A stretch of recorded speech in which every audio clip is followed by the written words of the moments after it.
instead of the Q&A that we often have, which is me asking you, the volunteers, questions who come up to the front. Today it's going to be you asking me questions. This is a region of the world where in order to get from Africa, the continent of Africa, up into Asia and up into Europe, you go through this region. You go through this land.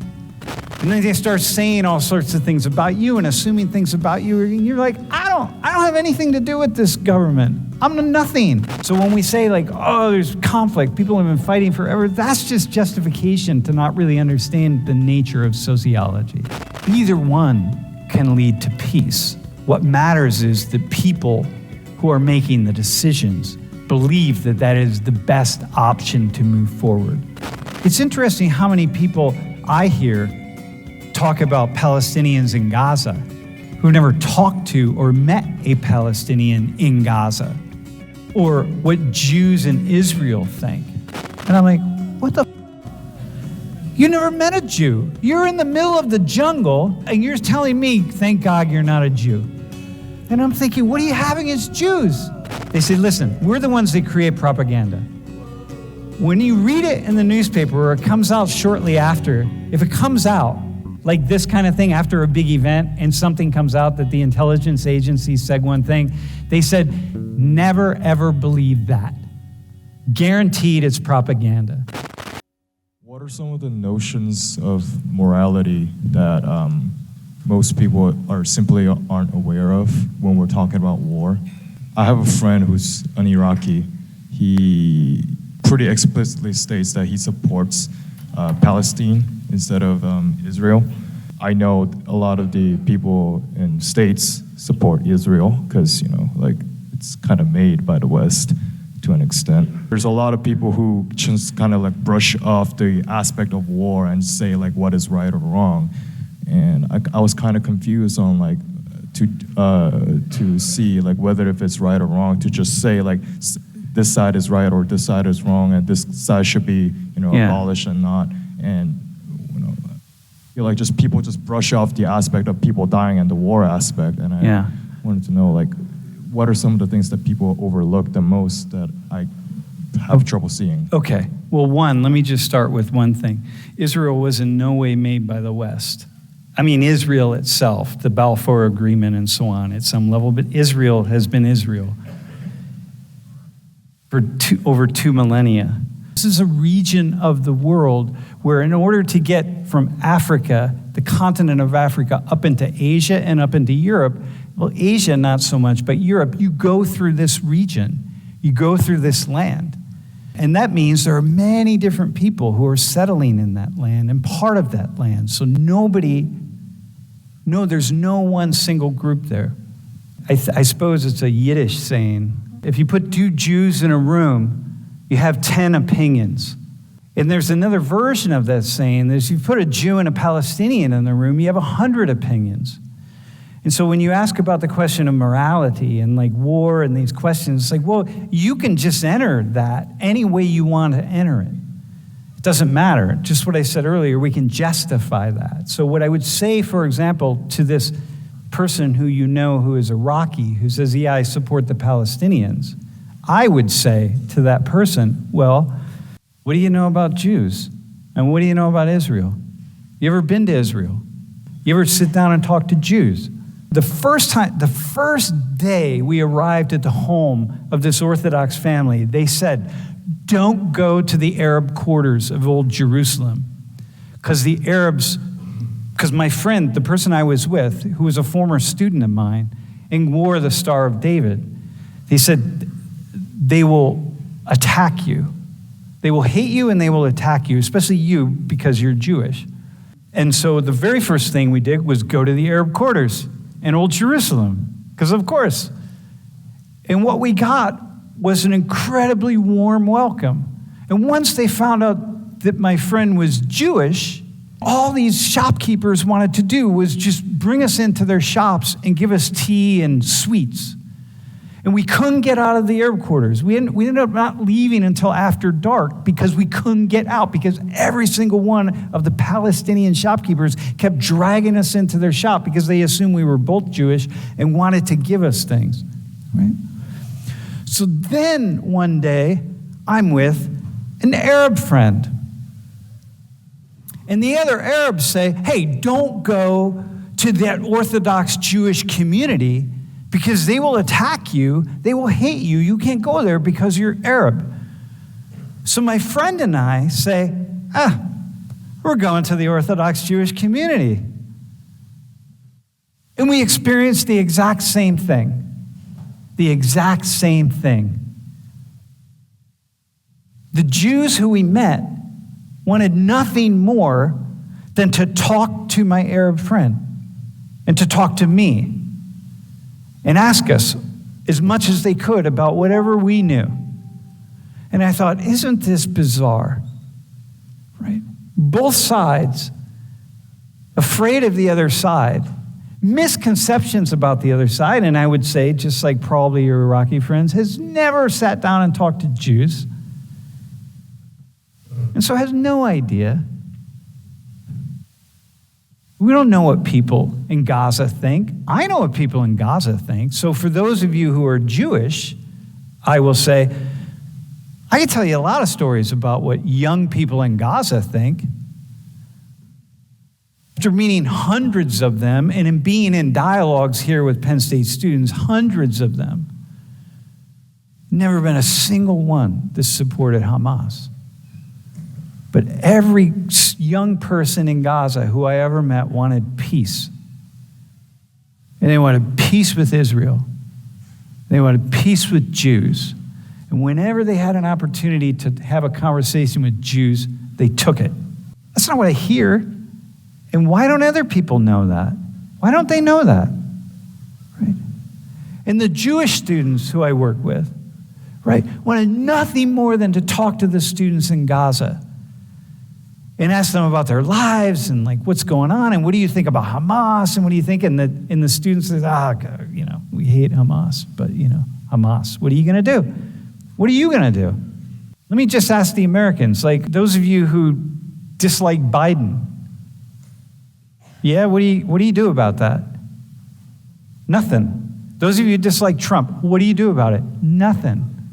There's nothing you can do about it. You just get on with your lives, right? And then you travel somewhere and they say, oh, you're an American. Oh, Trump. Oh, Biden. And then they start saying all sorts of things about you and assuming things about you. And you're like, I don't have anything to do with this government. I'm nothing. All they do is vote.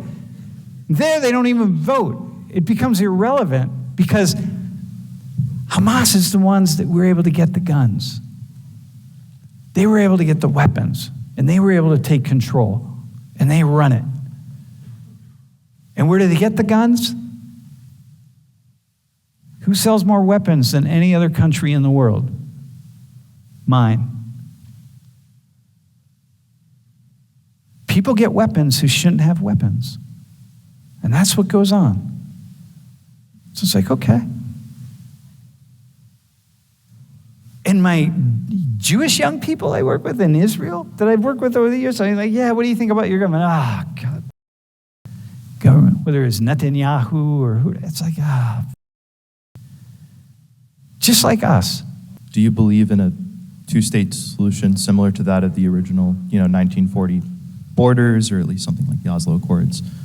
Or do you think a one-state solution would bring more peace long-term? You see, this is the Mediterranean. Here's Egypt. This is what I mean. You're gonna go through here. So if you say like, oh, there's been conflict in this region forever, people say this. I'm gonna respond to your question. But there's been conflict in this region forever. They've been fighting forever. This is Europe in the year 1000. Europeans have been fighting forever. That looks nothing like Europe today. The map of Europe has been changing constantly. The map of this area of Israel has been changing constantly.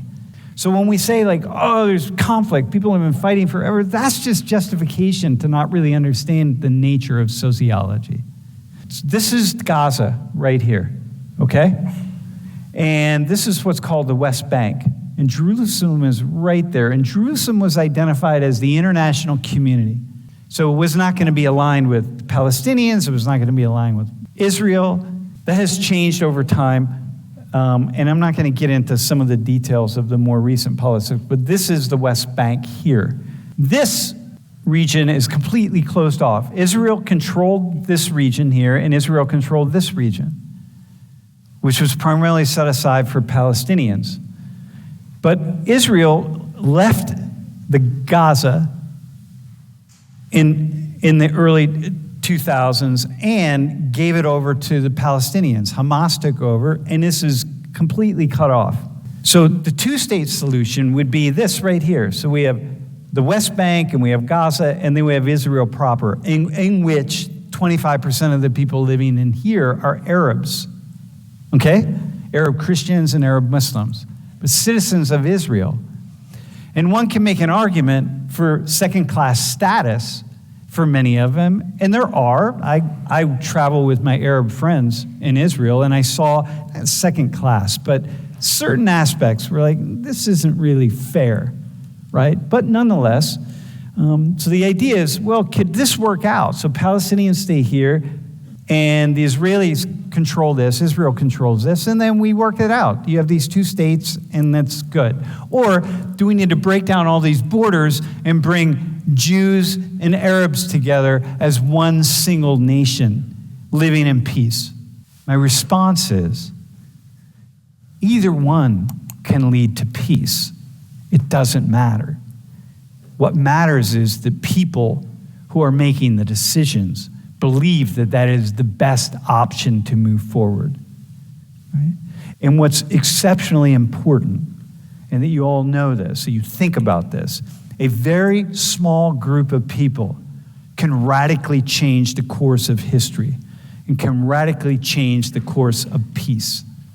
You know, when you go through airport security and you take your shoes off, that was because of one single human being who put a bomb in his shoes and then changed travel for billions of travelers because of that.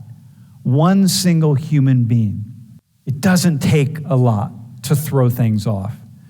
And so my thing is, it's interesting how many people I hear talk about Palestinians in Gaza, what Palestinians in Gaza think, who never talked to or met a Palestinian in Gaza, or what Jews in Israel think, what Jews in the settlements in the West Bank think. And so what has happened here is over time, in the West Bank, Jews have gone in and taken over certain areas of the West Bank. And sometimes in exchange, that it's like, okay, they're really living with and working alongside the Palestinians who are living there. And in other instances, taking over the land. And those of you who are Jewish, if you think that the process of Jews, Jewish families and Jewish communities who are living on land in the West Bank and have built these communities, mostly walled communities, who did that with the openness and embrace of Palestinians and did it in a fair and democratic process. My guess is you've never been to the West Bank and you've never talked to people about how some of that unraveled. And I have friends and colleagues who live in some of those communities and are amazing human beings who are working alongside with and have immensely positive relationships with their Arab neighbors, are embraced by their Arab neighbors, and in turn embrace back. So if you say, oh, I support the Palestinians and these settlers all have to go, my guess would be you've probably never been there. I mean, you've probably never had conversations with people. You've probably not understood or seen the complexity of the relationships between people.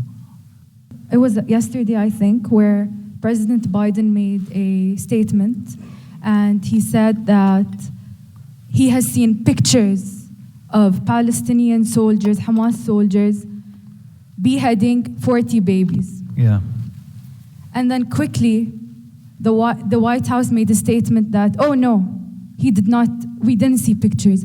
We've heard rumors or we've heard statements, but we're not sure or something about that. Yeah. How does his words, like the president's words, affect how people view this? It's not even a conflict. It's a war. Yeah. So No, they're massacres, but it's a war. it's Yeah. a war. So and how? it's always been a war. Well, it hasn't always. Listen, okay, I'll respond to your question, but let me also just respond to this quickly. So Yeah, go ahead. people, Keep going. Americans, students, Yeah. follow celebrities, follow influencers on Instagram. Yeah. And they see all of them post that they stand with Israel. But I'm not seeing that. I'm seeing people standing with Israel and people standing with Palestine. okay, biggest example People, is, the idea though is people are standing with people yeah, which are standing somewhere in a conflict about which they know very, very little. yeah. Okay? So Kylie Jenner is one of the most followed people on Instagram. And she posted that she stands with Israel, and it's her opinion.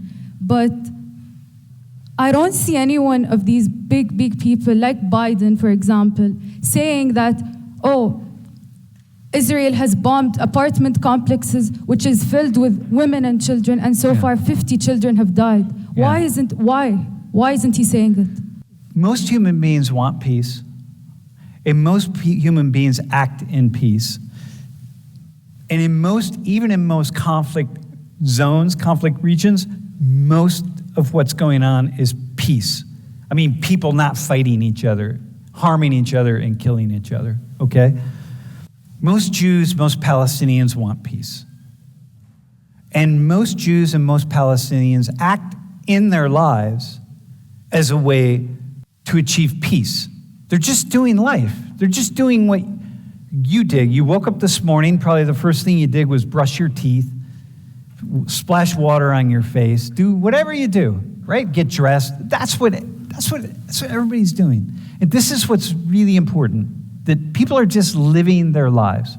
There's misinformation everywhere, okay? So I had just the opportunity on Sunday, when things are really heating up, to watch a range of television channels that most people can't see. I'm watching Al Jazeera, Agence 24, the French channel, which is like the CNN, the Turkish CNN, Sky News, BBC, and I'm just switching between them. And I'm watching to see how these different channels are covering this conflict, this war, absolutely differently. It's propaganda, right? Propaganda. And so it's misinformation. Sky News was 100% pro-Israel. Al Jazeera, 100% pro-Palestinians. Palestinian, 100%. Didn't have a single, even 30 seconds in which they might lead a human being to feel some kind of empathy toward Jewish people, including the people who were killed by Hamas, okay? Nothing at all. The United States government has made a decision that it will support Israel, going back many years. That's not always necessarily going to be the case. One thing that Jews, not only in the United States have, but Jewish people in Israel and all around the world, have a fear of just the hate. And what I will say as a sociologist who just studies this stuff, I'm blown away at how many people hate Jews. It makes no sense to me. If I'm Jewish, from what I know, as someone who's named after my mother's Jewish gynecologist, it's as close as I personally get to Judaism, right? I think, man, I'm frightened by the anti-Semitism. I was in the jungles of of Ecuador one time. And I showed up at this little village, and the houses were up on stilts. You know, it was like I went in a dugout canoe, and I get there, and I get to this village, and there's Shuar Indians. The Shuar Indians are the last indigenous peoples in the Amazon who gave up head. They used to engage in head hunting and like shrinking heads and stuff. I saw like shrunken heads that they, not from these people, but their ancestors. And I get there, and they ask me what my name is, and I say, my name is Samuel. Samuel. And now we're speaking in Spanish. They say, eres judeo? Are you Jewish? And I say, no. And they say, gracias a Dios. Thank God. And I'm like, what the f-? You never met a Jew. You're in the middle of the jungle. You're Shuar Indian. You have no idea at all. And you're telling me, thank God you're not a Jew. And I'm thinking, what do you have against Jews? Like everywhere I turn, it's like Jews. This anti-Semitism that just goes unregulated in this weird, and it raises its head up. It just like stays dormant. Among Christians, by the way, we think there's anti-Semitism among Muslims. The anti-Semitism is alive and well among Christians, and it's not alive, it's just buried, it lies dormant. And it emerges out of Christianity, by the way. Doesn't emerge out of Islam. So there's misinformation on all sides. And you have to be somebody like, I'm not the best, I don't know many people who have had a history like I do, that have been so connected to so many people in this conflict in so many ways, and can study it and analyze it, and then continue to seek peace. Like, I see a lot of misinformation, and I see misinformation in the Arab world about Israel. It's like, you guys, like, sometimes when I'm in the Middle East and I start talking about Judaism in Israel, I'm like, you guys don't know anything. You don't know anything. This is like Judaism is the mother religion of your religion. Ibrahim, one of the most common names among Muslims, is Abraham. Jesus, for Christians, Jesus is mentioned more times than Muhammad, peace be upon him, in the Quran. It's like, come on. What the hell? So, and Jews, I remember, like, I have conversation with Jews who know absolutely nothing about Christianity and Islam. And I think, how do you know nothing? You're a learned person. You know nothing at all. Like, how do you know nothing? Are you not interested in your Islamic brothers and sisters or your Christian brothers and sisters? So I'm sure you know that Netanyahu is deeply unpopular, like in Israel for the past 6 months because of the protests and stuff. Dude, Netanyahu is deeply unpopular with me for the past 10 years, but go ahead. Now, it came out that 2 days ago, chairman of the Foreign Affairs Committee, Michael McCall, said that Egyptian intelligence warned Netanyahu personally that the attack was going to happen. Mm-hmm. Do you think that he purposely ignored it so No. that he could wipe out Gaza? No, that's conspiracy thinking and really dumb. No, not at all. That would be dumb. That's conspiracy thinking, and I don't believe in conspiracies in that way. But however, first off, we don't know that we don't know for certain that he was warned. Like, we don't know that, right? Because that's not verified and validated, right? I mean, both Egyptian intelligence officials have said that as well. Dude, listen, man. So here's another thing to know about me, and I'm only saying this just so you understand. So when I was a master's student, I got really interested in the CIA, and I just started consuming everything I could about the CIA.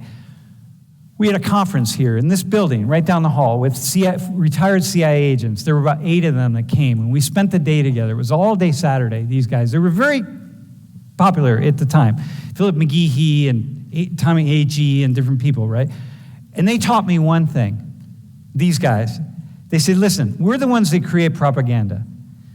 When you read it in the newspaper or it comes out shortly after, if it comes out like this kind of thing after a big event and something comes out that the intelligence agency said one thing, they said, never ever believe that.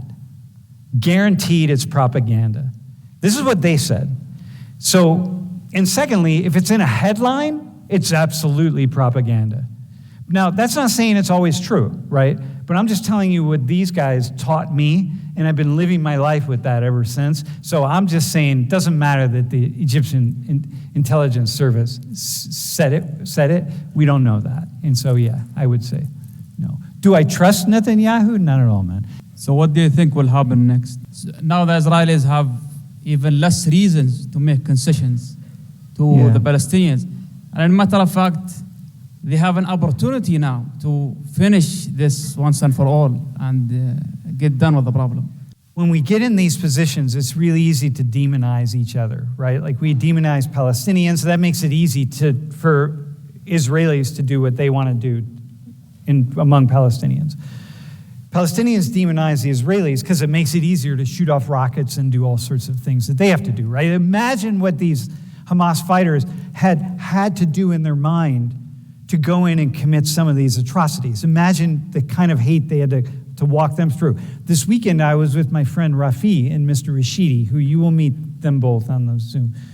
And they are from Afghanistan. And, you know, Rafi has spent time with these ISIS and Taliban fighters. Like, say, like, listen, you got to understand the brainwashing that happens, okay?